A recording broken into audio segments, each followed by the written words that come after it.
Saat kerja di Saudi, saya sering melihat pekerja kasar dari Pakistan menyempatkan sholat berjamaah di masjid di sela-sela pekerjaan kasar mereka, seperti menggali jalanan, mereka bersihkan tanah dan debunya lalu sholat.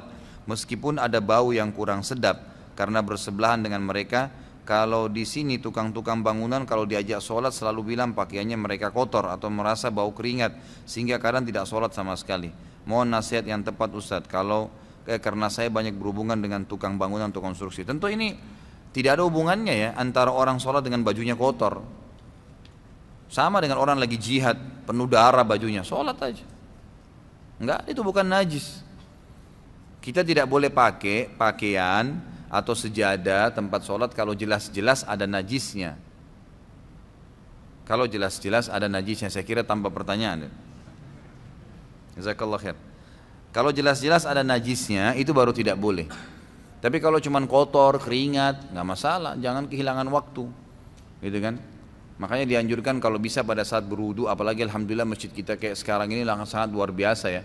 Kalau saya nggak malu ikhwas sekalian, saya selalu bawa kemana-mana tas saya atau ada kresek, saya bawa baju ganti.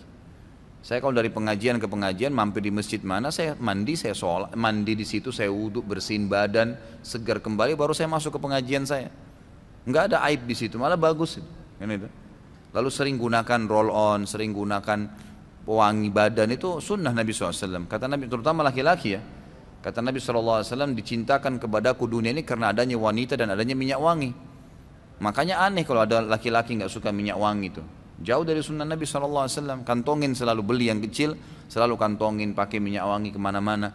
Itu sunnah Nabi SAW. Sudah baunya enak, dapat pahala lagi, gitu kan? Insya Allah yang hal-hal seperti ini nanti akan dihindarin. Ini berhubungan dengan masalah perlunya orang menjaga sholat walaupun bajunya kotor, yang penting tidak najis. Tidak kelihatan auratnya silahkan dipakai, nggak masalah. Itu bukan alasan, gitu kan? Itu bukan alasan. Kemudian kalau masalah tukang, memang ini semoga Allah berikan hidayah ya. Kita nggak usah bicara tukang. Ya, ini yang bertanya saudaraku, siapa saja di Indonesia ini mau pegawai kantor yang rapi pun AC semua, tetap kalau dia tidak mau sholat dia tidak sholat, gitu kan?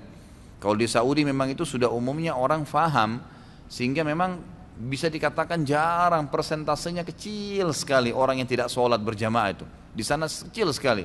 Memang betul-betul orang yang lemah imannya itu pun dia masih sholat sendirian, dia masih sholat. Dia bukan berarti tinggalin sama sekali, gitu kan? Yang tinggalin sholat itu bisa dihitung jari sebenarnya.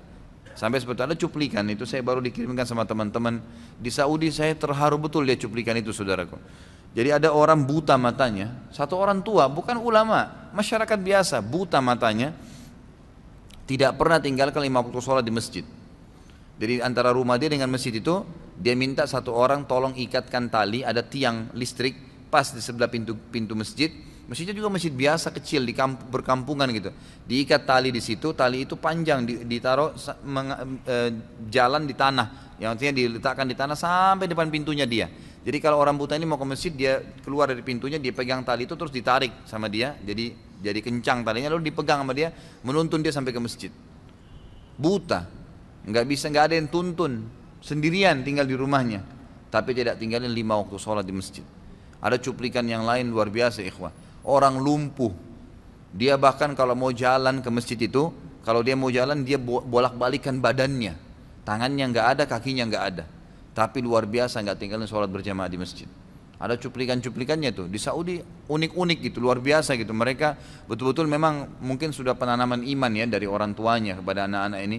Mudah-mudahan Allah berikan hidayah orang-orang kita gitu. Ya ini pekerja-pekerja kasar bukan cuma sholat, Ramadan nggak puasa, gitu kan? Padahal di Saudi itu orang puasa semua walaupun bekerja keras, gitu kan? Mereka tetap puasa, buka puasa rame-rame gitu, nggak mengganggu.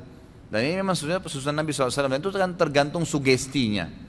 Kalau kita puasa, kemudian sudah sugesti awalnya negatif, sebentar jam 11 saya haus nggak ya? Saya lapar nggak ya?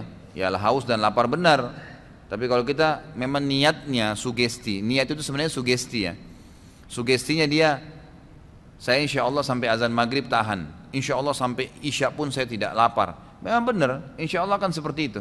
Mungkin buka puasa cuma seteguk air, makan kurma cukup buat dia, habis isya, habis tarawih baru dia makan. Ada orang begitu, nggak ada masalah buat dia. Itu kan jadi tergantung niatnya.